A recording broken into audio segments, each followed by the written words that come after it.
Morning. Punta tayo ngayon sa ano guys, sa Pilipinas, Cebu. Kasi babiyahe na siya ngayong December 1. Sinasipit. Sira po yung makina ni Sinasipit.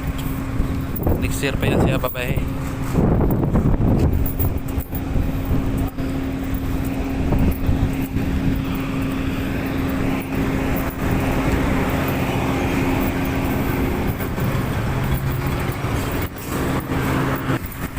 Ito na po yung update ni Pilipinas po guys.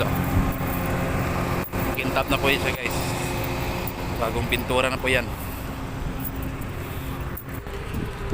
So yan guys